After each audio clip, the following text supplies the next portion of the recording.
Thank you very much, Father Michael, for inviting me and assigning me this topic by email, an email from Manuel. And I said, oh, sure, I'll be happy to do that. And you think ahead, and when the time comes, it's been a struggle, I think, for me to imagine what might be useful for our discussion. What does it mean to be a poor church for the poor? So I'll begin by recalling the conclave, which was in the Sistine Chapel. I'm sure most of you, if you haven't been there yourself, you've seen pictures and you know more or less the layout with this spectacular frescoed wall of Michelangelo in the Last Judgment, to which the voting cardinals came up for every ballot, standing in line and looking at the one whom we would invoke as the just judge to guide us, and before whom we swore multiple oaths each time we vote. We voted that we were voting for the person we felt most suitable to be the new pope. I was sitting across from him. I'm a cardinal deacon, so I was on the lower level. And the deacons, you know, strangely, they were the ones in the early church of the times of persecution. We think of the deacon Lawrence, who managed the outreach to the poor in the church in Rome. And he was put to death because when the vicar for the emperor told him he wanted all of the proceeds and the riches of the church. So the story goes, Lawrence called together his clients, the poor, and distributed whatever he had, and then the next day he brought them down to the vicar general and said, this is the treasury of the church.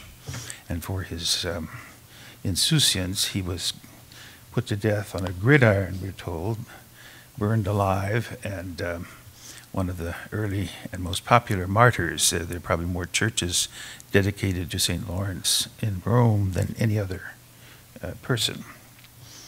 Anyway, that's a little distraction from the conclave in which we voted after discerning as best we could, we voted for Cardinal Bergoglio, who announced in his acceptance, the cardinal deacon asked him if he would accept, and then what name he would take, and he took the name of Francis, as we know, and had to stop there and say not Francis Xavier, but Francis of Assisi, because he was a Jesuit, and many of us, I suppose, might have presumed that he was opening a new door to a line of names dear to him from his Jesuit order.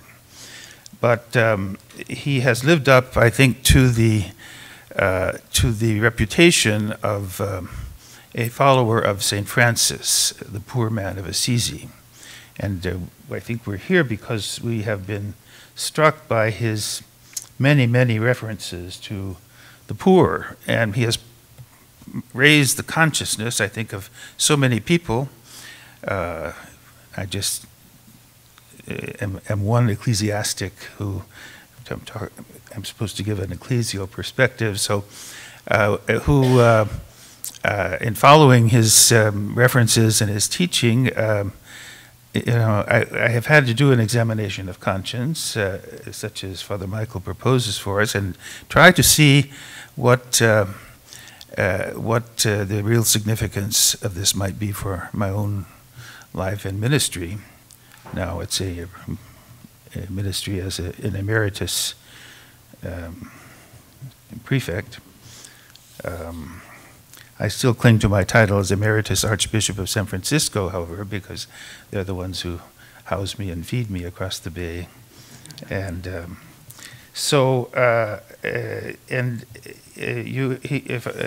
Michael introduced the concept of poverty, a church in which poverty is one of the classic three vows of religious.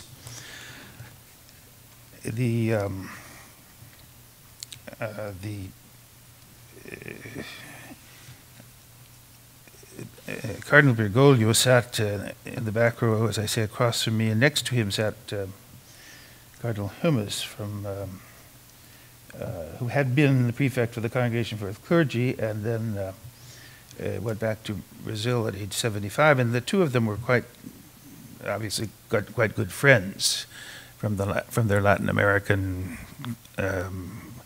association, which I believe is a tip for us about the poor and about Francis's mission to bring raise the consciousness of the Church and the world to the poor. Most of the time, he does not talk about poverty, about the war on poverty, like LBJ, or the way we talk about it in our political environment. But he talks about the poor and the scandal of the poor being at our doorstep and not being helped. So it makes it, I think in the first place, it makes it a graphic and personal question for us. We might ask ourselves, do you know any poor people?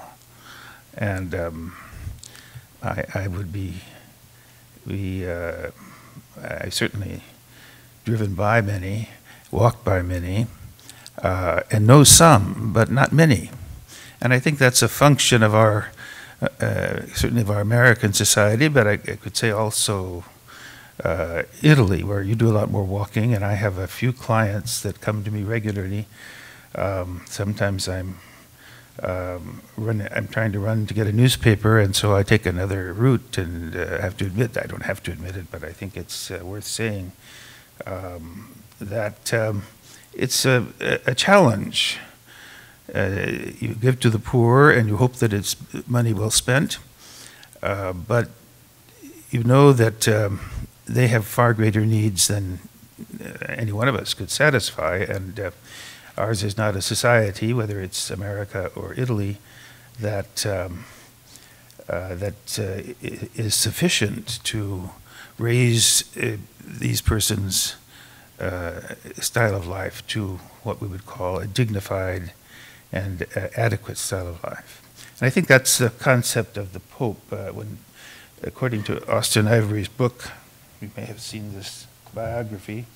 I actually recommend it. It's a very good read, and it seems to be mostly accurate. Even the reviewer, I forget her name, in the New York Times praised it. He said he only slips into hagiography 3 or 4 times, and I think any ecclesiastic that is worthy of a biography, you could hope and pray that your biographer might do the same as his. But this Austin Ivory, a British journalist, did a lot of research in his early years. I can't remember now if it was for a college paper or degree, in Buenos Aires at the time of the Desaparecidos. And so he's very well, he's the perfect person by way of his background to do a biography of an Argentinian pope. The name Francis is one that is in the mind of the Church, mind of the world, is very much connected to the poor. He himself is often described as the poor man of Assisi. I read a very interesting article recently about 2 professors who were commenting on the place of Francis in the Divine Comedy of Dante, and what Dante praises Francis for his radical outreach to the poor. St. Dominic, his contemporary, was an apostle of the poor as well, and but seems not to have been so radical, if I may say so, as Francis, because the Dominicans did not suffer the division, immediate division of their congregation that the Franciscans did. As far as I know, whether they could have an own convents to live in, for example. That was not according to the mind of Francis, but other prominent Franciscans who succeeded him, including Bonaventure, said, well, if this is going to be a religious order, we have community, we have to have a community house, and we have to. So those were some of the things that lie behind the choice of this name. I don't think that Francis expects that the church will despoil itself of all of its churches and buildings and good works and charitable works. But I think he wants us to think more in that direction. So his lifestyle issues of not going into the papal apartment where popes have lived since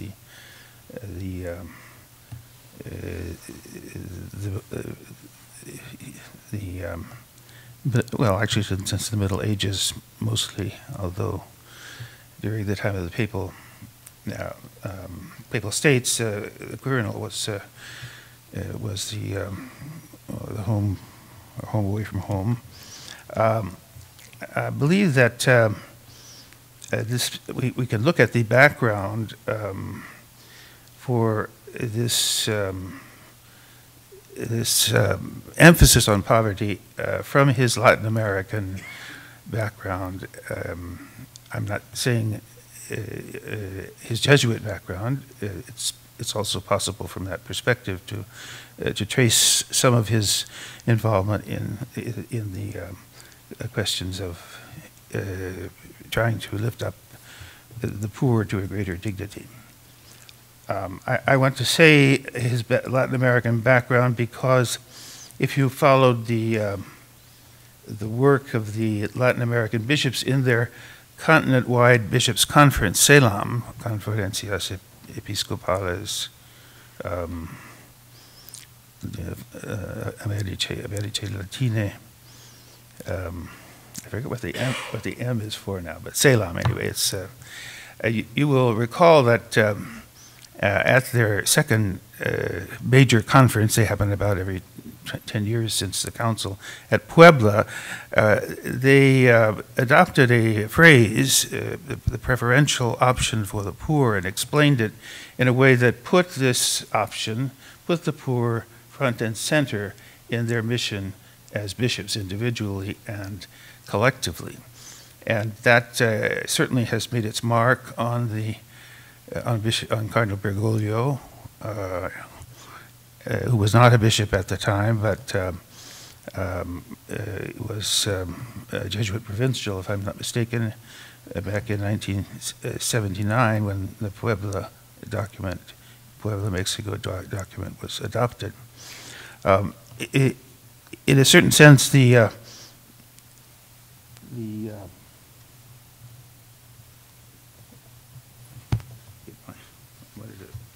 Yes, I found this by way of background for who Francis is.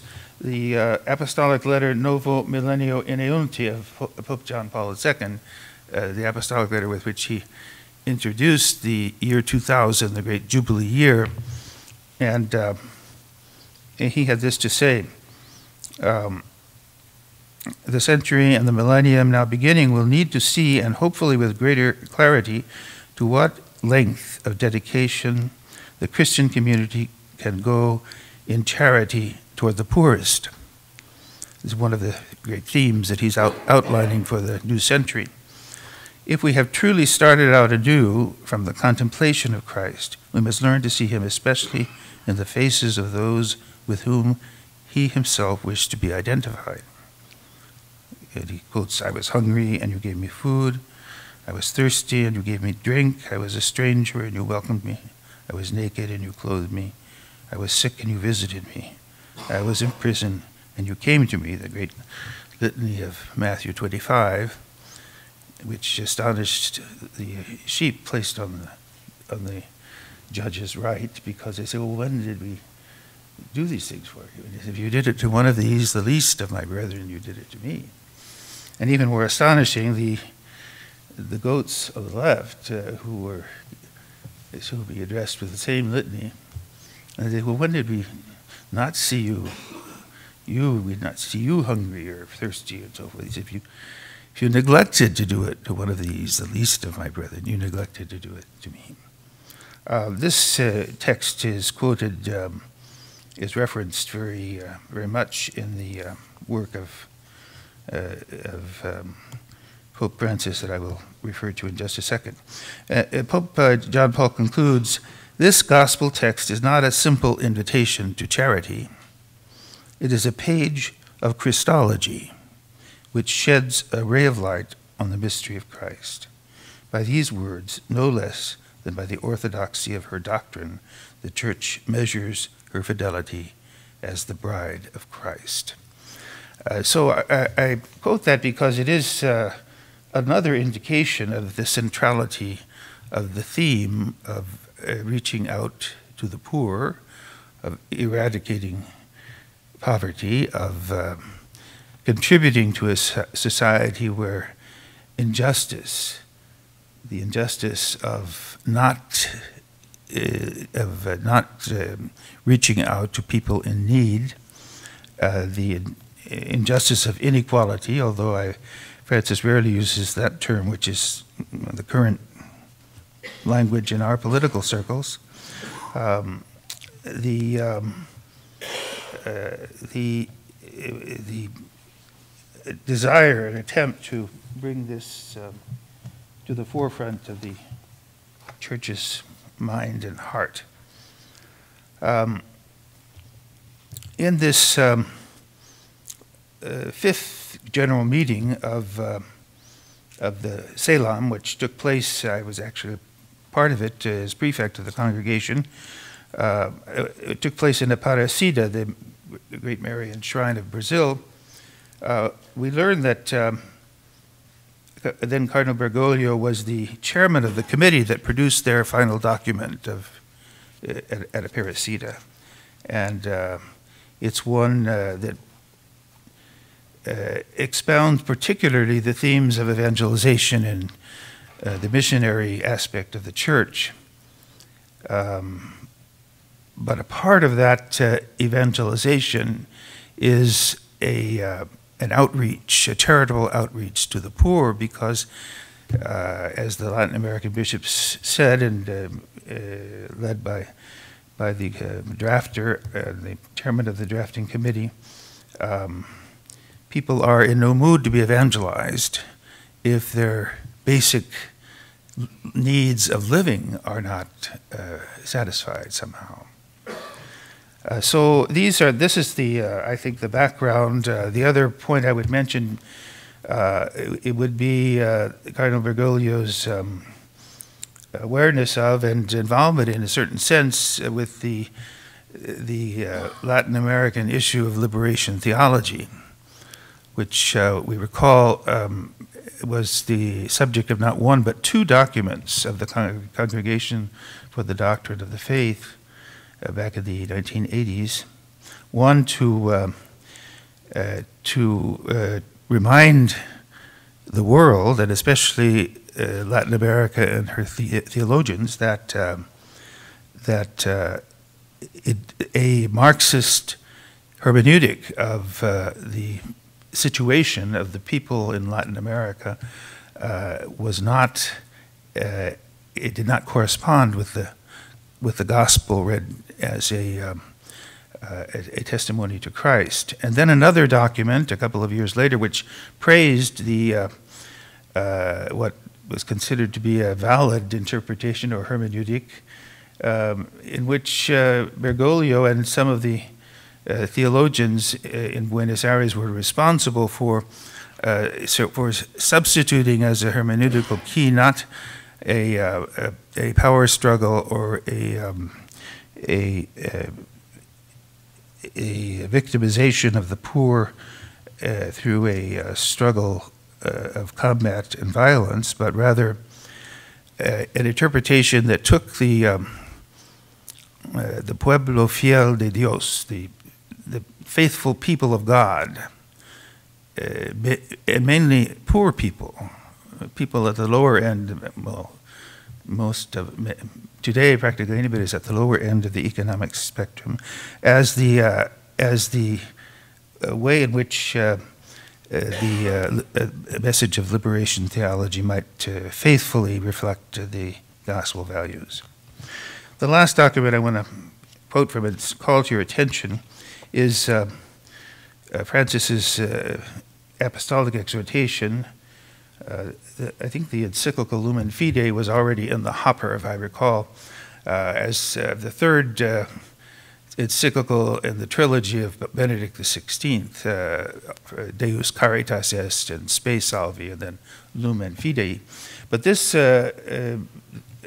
Francis has often referred to Evangelii Gaudium as a personal statement of his vision for the church, and so you find naturally in that in this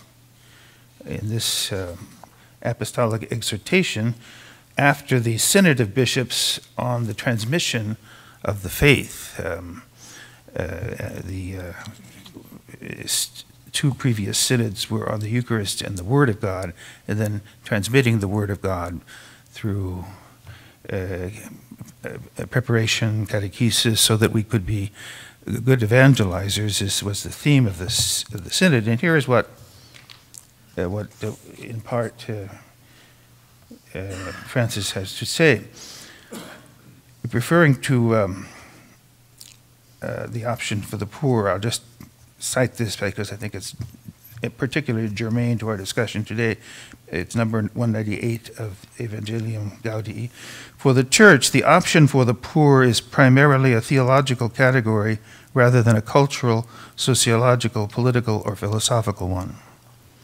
God shows the poor, and he quotes, in quotes, his first mercy. This is a quote from a homily given by Pope John Paul II. This divine preference has consequences for the faith life of all Christians, since we are called to have this mind which was in Jesus Christ.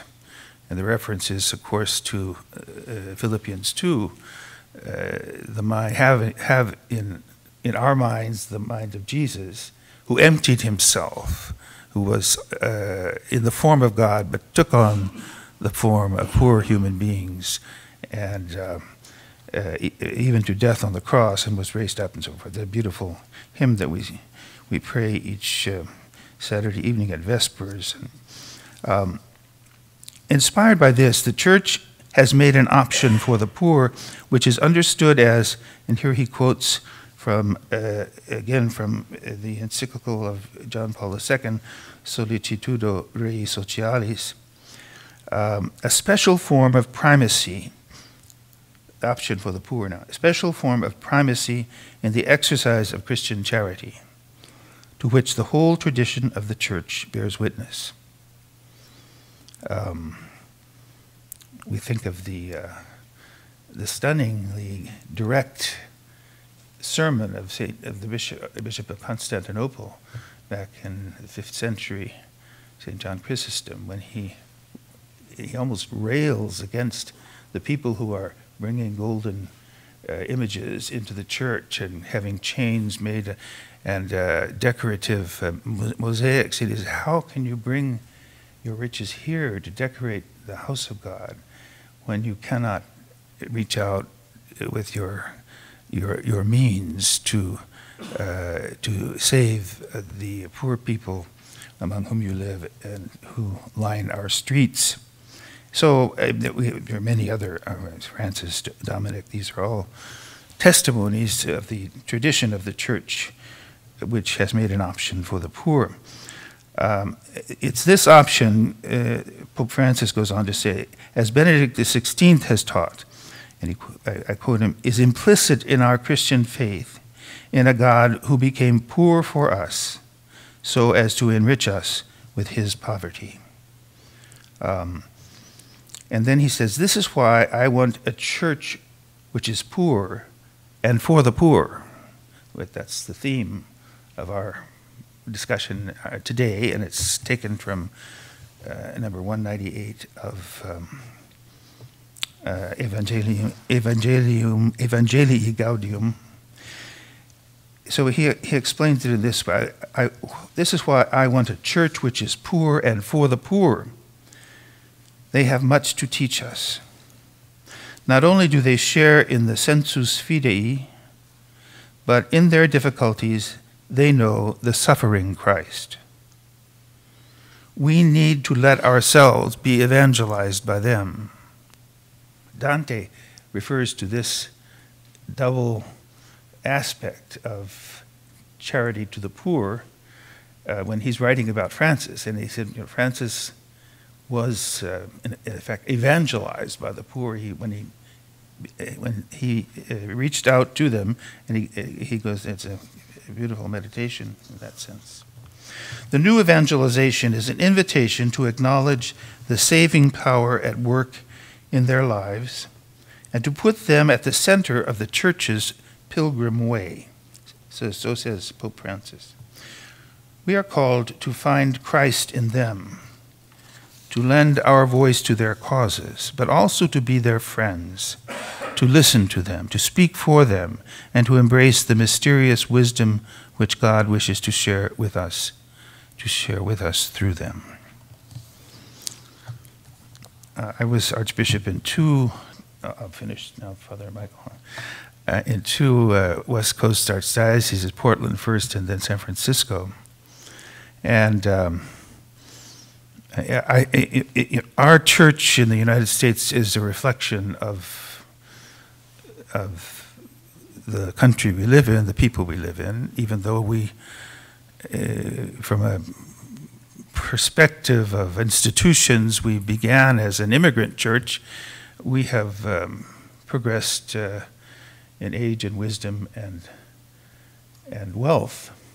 So our parishes, some of them are wealthy and reflect that progress, and others are poor. Many of them, the poor ones, are immigrant parishes, but I think I would say, from my perspective, we haven't been perfect, but we have been generous as a church in the United States. And one of the things that a bishop does is invites people to be generous, and it's always a wonderful response to see that generosity translated into outreach to the poor. So I'm sure we will have a chance to talk about those things during our time together here today. But these are the points that I wanted to say to you at the beginning, hoping to fulfill something of the promise that is spoken of in the information about what it means to be a poor church. What Pope Francis means to call for a poor church for the poor. Thanks very much.